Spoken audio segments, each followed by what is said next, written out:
नस नाड़ियों की शुद्धि होती है, वेट लॉस भी इससे होता है, इसके सभी सेल खुल जाते हैं। सहन न होते हो तो आइए वापिस, करो योग, करो योग। घुटनों पर ज्ञान मुद्रा में, कमर गर्दन सीधी, और किए हुए कपालभाति प्राणायाम की 2 क्षण अनुभूति करें। कपालभाति प्राणायाम से राइट नासाग्र से सांस लेते हैं, पूरे शरीर में गर्मी उष्णता पैदा होती है। वो सूर्य का शोभा है, इसलिए उसका नाम है सूर्य नाड़ी। चंद्र नाड़ी, सूर्य नाड़ी दोनों अपोजिट है एक दूसरे से। ये राउंड समाप्त होने पर आइए वापिस, दोनों हाथ। सांस की आवाज बिल्कुल नहीं आना चाहिए, ये ध्यान रखें। लेफ्ट से लेना, राइट से छोड़ना, लाइट से लेना। दिव्य ऊर्जा को पूरे शरीर पर प्रदान करें। दोनों हाथों का कोण बनाकर आंखों के ऊपर रखें, उसके अंदर आंखें खोले बंद करें। इससे हमारी नेत्र ज्योति बढ़ती है। आजकल हमारा स्क्रीन टाइम बहुत बढ़ गया है, आंखों का तनाव कम होता है। हो सके तो सामने झुककर माथा जमीन पर लगाकर अपने इष्ट देवता को प्रणाम करें, धरती माँ को प्रणाम करें। माथा जमीन पर लगाने से अहंकार चला जाता है, विनम्रता बढ़ती है। धीरे से आंखें खोले, पद्मासन खोले, टखनों की हल्की सी मसाज। आपका योगाभ्यास ही समाप्त। मैं प्राध्यापक डॉक्टर। अभी पहले सांस को बाहर छोड़े, धीरे धीरे सांस को भरे, मूलबंद लगाए और पेड़ों को पिचकाते हुए स्ट्रोक लगाना चालू करें। मध्यमा नासापुट पर, अनामिका नाक के नीचे, कनिष्ठिका होठ के नीचे, ये स्थिति बनाए। दोनों हाथों की कोहनियां सीधे कंधों के लेवल पर तनी हुई रखे, लूज ना छोड़े, कमर गर्दन सीधी। और जब हम भ्रमर जैसा गुंजन करेंगे, बड़ा से बड़ा आवाज और जितना लंबा कर सकते उतना जरूर करें। नंबर 1। नंबर 2, इस प्राणायाम करते समय हमारे गले से वाइब्रेशन निकलती है और हमारे मस्तिष्क की तरफ जाती है, वो अनुभव करें, क्योंकि वही वाइब्रेशन से, कंपन टेक्निक से हमारे मस्तिष्क के अंदर वाले सभी विजातीय तत्व, सभी विषाली तत्व बाहर निकल जाते हैं। बहुत ही प्रभाव है। दोनों हाथ चीन करें, वो चीन मुद्रा बन जाती है। कमर गर्दन सीधी रखे, हो सके तो आंखें कोमलता से बंद, और शुरू करें।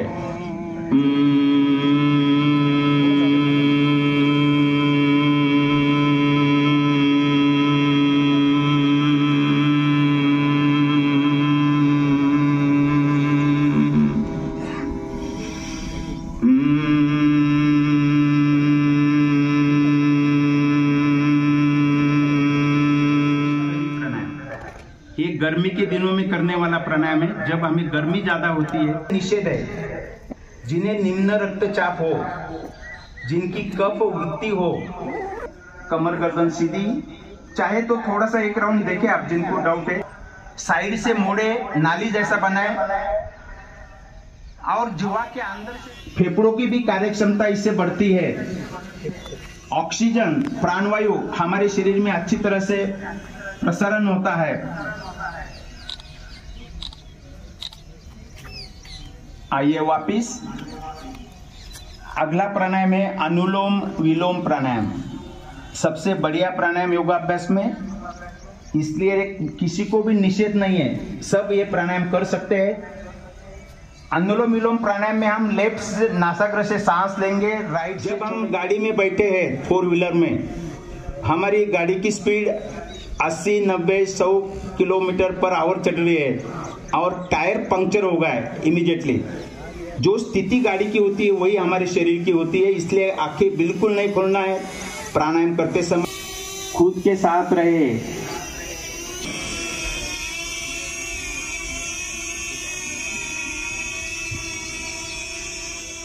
तो दोनों हाथ पहले घुटनों पर ज्ञान मुद्रा में, कमर गर्दन सीधी। लेफ्ट हैंड लेफ्ट घुटनों पर ज्ञान मुद्रा में रखे, राइट हैंड ऊपर करें। पहली 2 अंगुलें मोड़ते हुए अंगूठे के गद्दे के सामने लेके जाए। अंगूठे से राइट नासाग्र को हल्का सा बंद करें।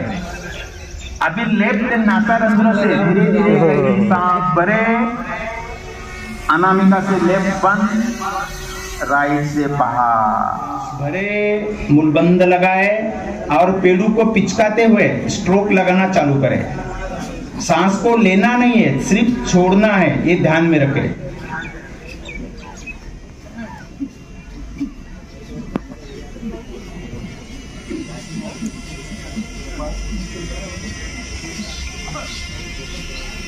चालू रखे।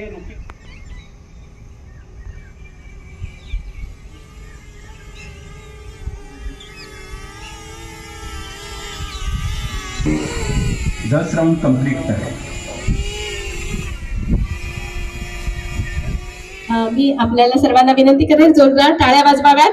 या पुस्तकाचं नाव आहे ध्यान साधना मेडिटेशन, डॉक्टर ज्योती पराग माहिती। महाराष्ट्र शासनाने माननीय मुख्यमंत्री महोदय कार्यक्रमाचं या ठिकाणी आयोजन अधिकारी, क्रीडा विभागाचे सर्व अधिकारी, महानगरपालिका आणि विविध विभागाच्या अधिकारी कर्मचाऱ्यांनी या आयोजनासाठी खूप मदत केलेली आहे।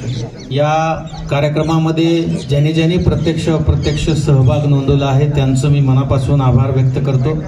विशेषतः योग प्रशिक्षण देणारे सर्व जी मान्यवर आमचे व्याख्याते आहेत, प्रशिक्षक आहेत, त्यांचं सुद्धा मी मनापासून या ठिकाणी आभार आणि अभिनंदन व्यक्त करतो। डॉक्टर कराड सर या ठिकाणी आले, त्यांनी पण आपल्याला उद्बोधन केलं, त्यांचं सुद्धा मी मनापासून आभार व्यक्त करतो। आपण नेहमी असं म्हणतो की आरोग्यम धनसंपदा, पण हे इतर वेळेस आपल्याला कळत नाही। जेव्हा आपण दवाखान्यात ॲडमिट होतो तेव्हाच आपल्याला कळतं आरोग्यम धनसंपदा काय म्हणतात। तो अन्न हे पूर्ण परब्रह्म असं म्हणतात, इतर वेळेस आपल्याला कळत नाही। पण 2 दिवस जर आपल्याला जेवायला खायला नाही मिळालं तर अन्न पूर्ण परब्रह्म काय आहे त्याचं प्रचिती आपल्याला येते। धनसंपदा ही गोष्ट लक्षात घेऊन विकसित भारतमध्ये बाकी सगळ्या विकासासोबत शारीरिक आरोग्य सुद्धा विकसित करण्याचा संकल्प माननीय पंतप्रधान महोदयांनी घेतलेला आहे। आणि त्याचप्रमाणे आपल्या राज्याचे माननीय मुख्यमंत्री महोदय आणि शासनाने दिलेल्या निर्देशाप्रमाणे या ठिकाणी आपण हा कार्यक्रम आज या ठिकाणी घेतला। आणि आज आपल्याला पण करायचा आहे की फक्त आजचा दिवस नाही तर वर्षभर 365 दिवस आपण हा योग करायचा आहे। मी आपल्या सर्वांना योग दिनाच्या शुभेच्छा देत असताना ह्या कार्यक्रमातून जात असताना आपण हा संकल्प करून घेऊन जाऊ की छत्रपती संभाजीनगर जिल्ह्यातला प्रत्येक युवक, प्रत्येक नागरिक हा निरोगी राहील, यासाठी आपण सर्वांनी प्रयत्न करावा असं मी आवाहन करतो। आर्किओलॉजी डिपार्टमेंट श्री भगत आणि जमलेल्या सर्व योगप्रेमी बंधू आणि भगिनींनो, भारत हा अत्यंत प्राचीन देश आहे आणि या प्राचीन देशाची संस्कृतीमध्ये हजारो वर्षापूर्वी योगाचा उल्लेख केलेला आहे। ऋषी पतंजलीच्या मार्फत योग सुरू झाला असा उल्लेख आहे, पण मध्यंतरी मोगलांचं अतिक्रमण असेल किंवा इंग्रजांचं अतिक्रमण असेल, ही आपली संस्कृती थोड्या प्रमाणामध्ये कमी झाली होती। पण आपल्या देशाचे यशस्वी प्रधानमंत्री माननीय नरेंद्रजी मोदी यांनी 26 मे 2014 साली पहिल्या टर्मची शपथ घेतली आणि त्याच वर्षी ठराव मांडला आणि योग हा दिन, योगाला राष्ट्रीय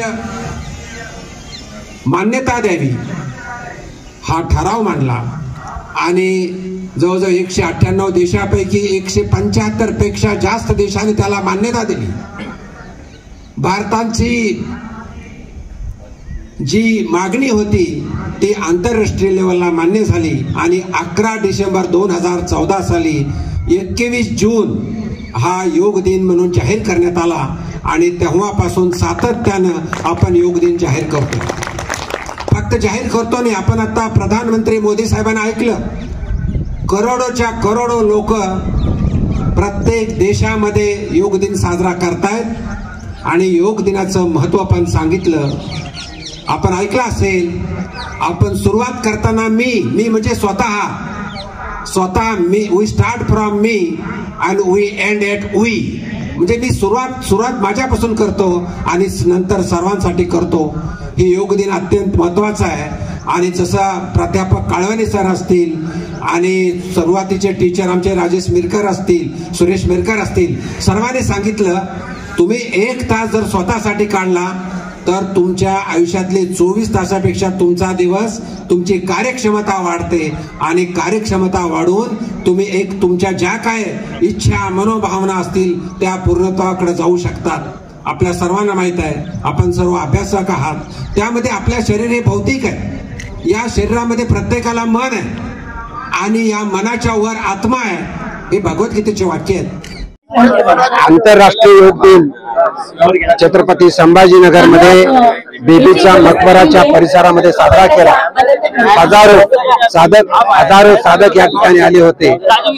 आंतरराष्ट्रीय योग दिनानिमित्त मी एवढंच सांगू इच्छेन की स्वतःला निरोगी ठेवण्यासाठी, स्वतःचं मन स्वच्छ ठेवण्यासाठी, आपली कार्यक्षमता बनण्यासाठी, सर्वांना एकत्र आणण्यासाठी योग हा अत्यंत महत्वाचा आहे. सर्वांनी आपल्या स्वतःसाठी, आपल्या कुटुंबासाठी योग रोज करणं गरजेचं आहे असं मी अपेक्षा करतो. गृहमंत्री आज पुण्यामध्ये आहेत, काय माननीय अमित भाई शहा आणि देशाचे गृहमंत्री आणि मुख्यमंत्री यांनी आज वारकऱ्याबरोबर 5000 वारकऱ्याबरोबर योग केलेला आहे. आम्ही आपल्या धर्तीवरती ते आले, मी त्यांचं स्वागत करतो.